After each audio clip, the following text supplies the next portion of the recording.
Mummy, भाभी से बोल देना कि कल ऑफिस से छुट्टी ले ले। मैंने घर पर कल अपनी कुछ खास सहेलियों को बुलाया है। भाभी आएगी तो मुझे कुछ मदद मिल जाएगी। वैसे भी मुझे मेरी सहेलियों के साथ बैठना पड़ेगा तो रसोई भाभी संभाल लेगी। कांता जी बोली, सैली कल ऑफिस से छुट्टी ले लेगी। और क्या सैली ने घर में कदम रखते हुए माँ बेटी की बातें सुन ली। सैली ऑफिस से अभी आई थी कि उसने देखा कि घर में सभी लोग समोसे खाते हुए चटकारे लेकर बातें कर रहे हैं। मगर शैली को देखते ही सभी एकदम चुप हो गई। सास कांता जी आ गई। सैली जरा फटाफट मुंह हाथ धो ले और डिनर बनाने की तैयारी कर। तुम इतनी देर से ऑफिस से आती हो इसलिए हम लोगों ने तो बाहर से मंगवा कर समोसे खा लिए, इसलिए अब भूख थोड़ी देर शांत रहेगी। तुम्हारी ननद प्रिया को वापस उसके घर भी जाना है, इसलिए जरा जल्दी खाना बनाओ। और हाँ, चाय की चुस्कियां लेने सोफे पर मत बैठ जाना, पहले काम पर लग जाना। शैली को भी बहुत तेज भूख लगी थी। वह बोली, मम्मी जी मेरे लिए समोसा नहीं रखा है क्या? कांता जी बोली, एक तो देर से घर आती हो और उस पर भी चाहती हो कि हम तुम्हारे लिए भी नाश्ता मंगवा कर रखें। यह मेरा घर है, कोई धर्मशाला नहीं, समझी? तुम इस घर की बहू हो, कोई महारानी नहीं। मैंने गिनकर ही समोसे मंगाए थे, सारे खत्म हो गए। सैली के ससुर जी दिलीप जी को अपनी पत्नी के द्वारा कहे गए सब बुरे लगे, मगर वे कुछ बोल नहीं पाए। सैली कपड़े चेंज करके अपने रूम में जाने लगी तो कांता जी बोली, अब कमरे में ज्यादा देर मत लगा देना, जल्दी बाहर आ जाना।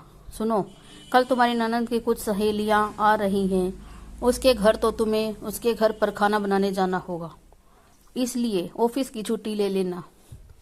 मम्मी जी मैं बार बार ऑफिस की छुट्टी नहीं ले सकती, पिछले सप्ताह भी दीदी के घर पर मेहमान थी, जिस वजह से आपने मुझे छुट्टी लेने कहा था, और मुझे ऑफिस की छुट्टी के बाद बॉस से बहुत डांट सुननी पड़ी थी। उसका हर जाना आप लोगों को नहीं भुगतना पड़ता, तनख्वाह मुफ्त की नहीं मिलती, ढेरों काम करने पड़ते हैं ऑफिस में। और वैसे भी मुझे कल तक जरूरी फाइल सबमिट करनी है, मैं छुट्टी नहीं ले पाऊंगी। कांता जी बोली, बहुरिया यह ऑफिस का रोब मुझे मत दिखाओ, घर परिवार तो संभालना ही पड़ता है। ससुराल वालों को किसी चीज के लिए मना नहीं कर सकती तुम। इतनी में उसकी बेटी प्रिया भी आकर बोली, हाँ भाभी, ससुराल वालों को अपनी तनख्वाह मत गिनाओ, और खाना बनाना सबको प्यार से खिलाना तो एक लड़की को करना ही पड़ता है, चाहे कितनी भी मोटी तनख्वाह हो, उसकी ससुराल वालों को तो खुश रखना ही पड़ता है। बीच में कांता जी बोली, कल के दिन तुझे जरूरत होगी तो तेरे काम भी तेरी ननद ही आएगी, समझी? सैली कमरे में आई और सर पकड़कर बैठ गई। पति अमित जो कि लैपटॉप पर काम कर रहा था बोला, क्या हुआ, बहुत थक गई हो क्या? शैली बोली, अमित तुम मम्मी को समझाते क्यों नहीं? एक तो मैं इतनी थकी हारी ऑफिस से आई, मुझे चाय नाश्ता पूछना तो दूर, उल्टा मुझे 4 बातें सुना दी। ऊपर से अब कल जो ऑफिस से छुट्टी लेने के लिए बोल रही हैं, क्योंकि दीदी के घर उनकी सहेलियां आ रही हैं। अमित अपने में बहुत व्यस्त था। यार तुमने फिर मम्मी की बातों को दिल से लगा लिया। अब तुम घर की बहू हो तो रिश्तेदारी तो निभानी ही पड़ेगी ना। और तुम जानती हो मैं तुम्हारी तरफ से मम्मी से कुछ नहीं कह सकता, वरना मुझे मम्मी के मुंह से जोरू का गुलाम सुनने को पड़ जाएगा। वह अलग सैली की आंखों से आंसू टपक पड़े और वह सोचने लगी, घर में खाना भी बनाऊं, ऑफिस भी मैं जाऊं और रिश्तेदारी भी मैं ही निभाऊं, जैसे कि मैं इंसान नहीं कोई रोबोट हूं। उतने में कांता जी की आवाज आई, अभी तक क्या कर रही हो सैली कमरे में? डिनर कब बनेगा? हम लोगों को फिर से भूख लग गई है। सैली ने सोच लिया उसे क्या करना है। आंखों में आंसू लिए शैली बाथरूम में गई और खूब सारे पानी से अपना मुंह धोया। ऑफिस के कपड़े बदल कर अपना फेवरेट पिंक कलर का सूट पहना, बाल बनाए, थोड़ी सी पिंक लिपस्टिक लगाई, माथे पर बिंदी लगाई, फिर पूरे आत्मविश्वास के साथ बाहर निकली।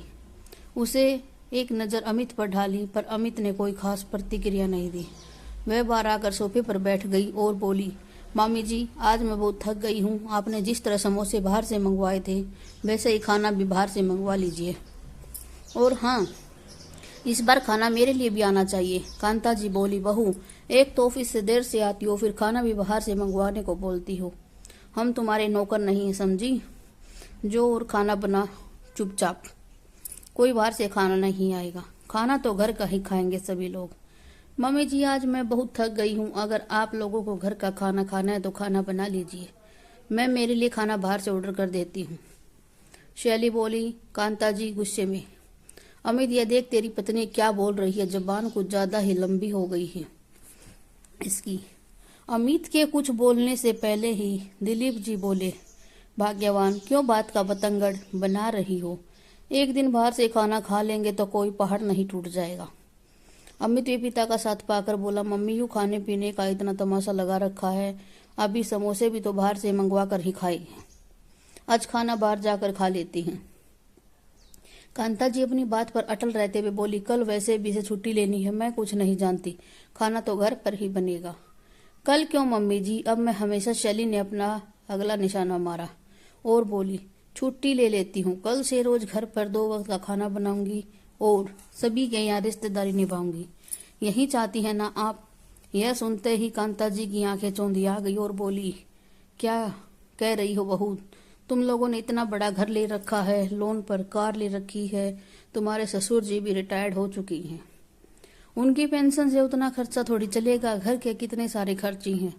तुम अगर नौकरी छोड़ दोगी तो मेरा बेटा अकेला कैसे मैनेज करेगा?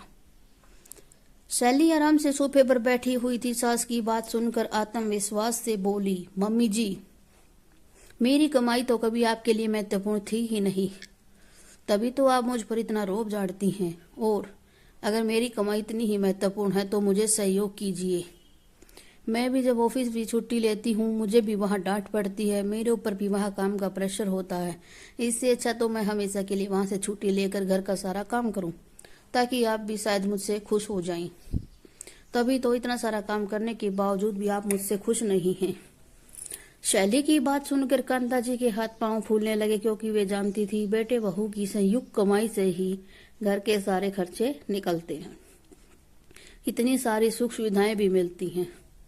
बहू की मोटी सैलरी हाथ से जाते देख कांता जी अपनी बेटी प्रिया से बोली, प्रिया, तेरे घर तेरी सहेलियां आ रही हैं तो तू उनकी व्यवस्था देख लेना। उसके लिए बहू को ऑफिस से छुट्टी लेने की क्या जरूरत? मैं भी तेरी बातों में आ गई थी।